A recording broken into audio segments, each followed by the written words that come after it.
Hello beer tubers and welcome to the 2nd of December episode of the Master of Hoppets Grand Christmas Calendar with these fellas. Hi there, fella. Bred a man of my season to buy more real major macros.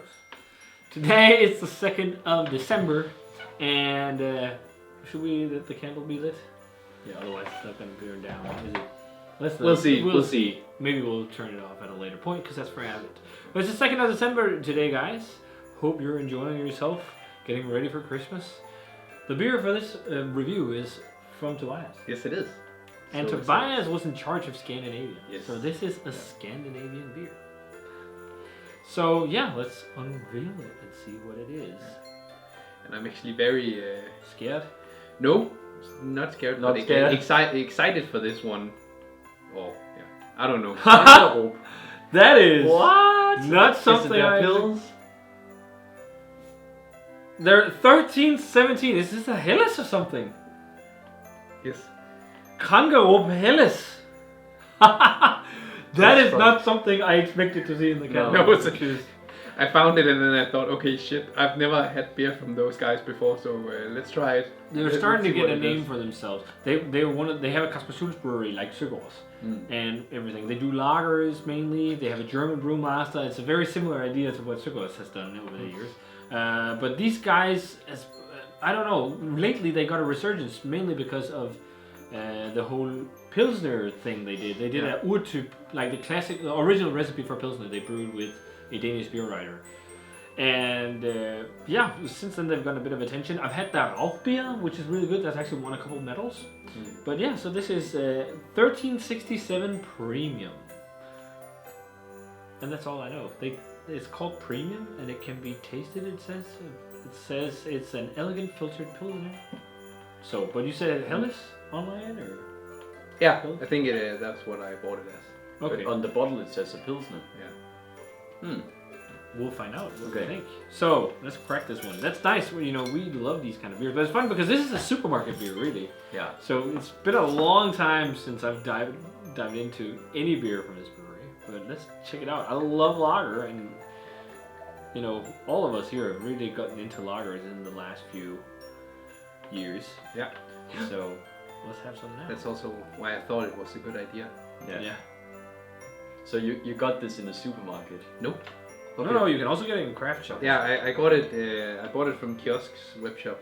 Okay. Yeah, and then I was just looking. They got a ton of new arrivals, and I was, as you know now, I was in charge of Scandinavia, and they sent me a news mail saying huge Scandinavia drop, and I was like, okay, Yeah. this is a perfect opportunity. Yeah.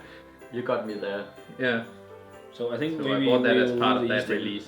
because it is slightly cloudy, but 4.7% alcohol, which seems fitting for this style.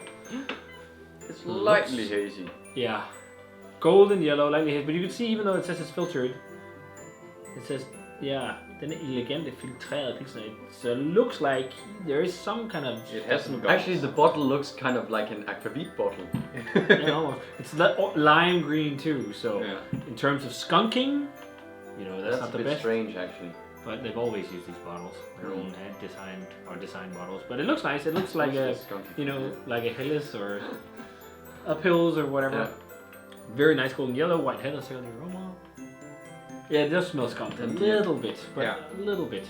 But it's the main actually driving force for the aroma is like a gentle hoppiness, a little bit of skunk, but it has like a little bit of a grainy malt character. Grainy, bready malt character. Yeah, it's very light. I think it's a bit corny. Yeah, corny. Corny or Yeah, that's grainy? true. It's Yeah. grainy. Yeah. Yeah. Cereal grain aroma. And that's often not super, but it says best before the 1st of January. So I wonder how fresh this bottle is. That could be why it's a little bit grainy smelling. Yeah. It smells a little.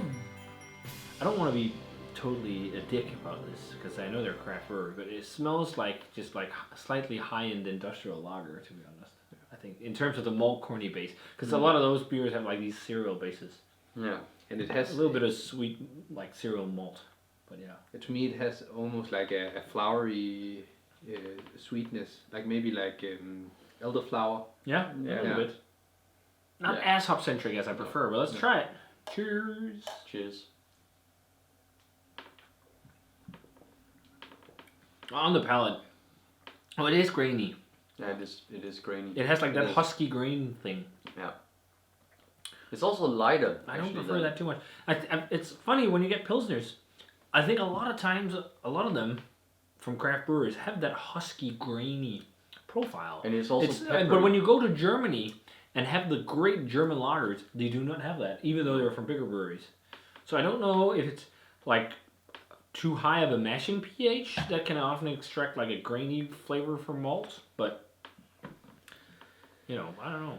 I think it's just, it's not a bad beer at all. It's a pretty decent lager, but I could be without the graininess. I also think that it's quite peppery in the aftertaste. It's probably Saaz hops or Perle or something like that. Yeah, it tastes like it's Czech hops. But yeah, not as fruity, more towards spicy, grassy, slightly earthy side. Maybe holzig, as I've talked about before, slightly woody. It's slightly woody, yeah.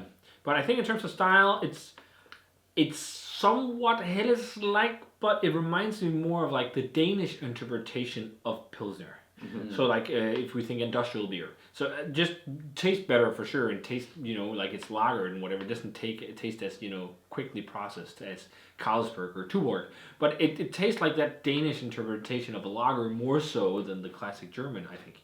I don't know if that's the goal with this one, but it's just also possibly the age. Again, the date is in a month, a little bit more than a month. We don't know how long they put their best buys, but maybe it's half a year. If it's a whole year, I think I'm sorry, but I think it's a year. Yeah, most of these breweries do a year. Yeah. So I think that's the main reason why it's not like, it was refreshing fun. Yeah. It's part of the new Scandinavian drop.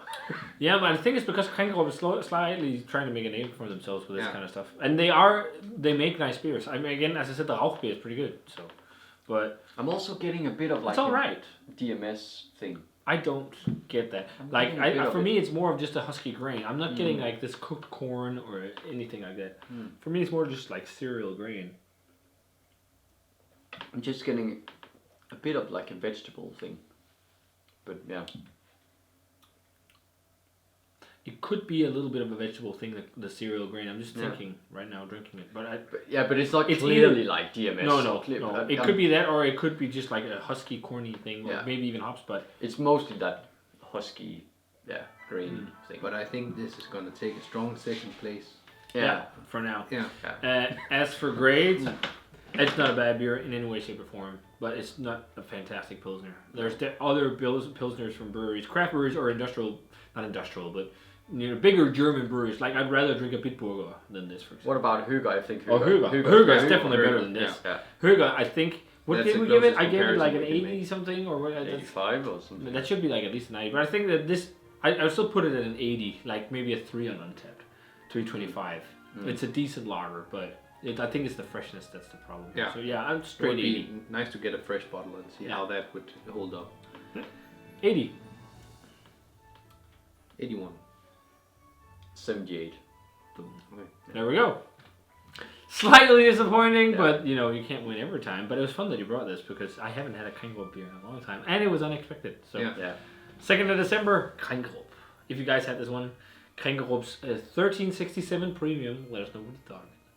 And as always, remember to comment, subscribe, check out the Facebook fan page and Twitter and Instagram. Give this video a thumbs up if you enjoyed it. Ring the bell for future notifications. This is the second best for now. And we're going to say cheers and see you tomorrow for the 3rd of December.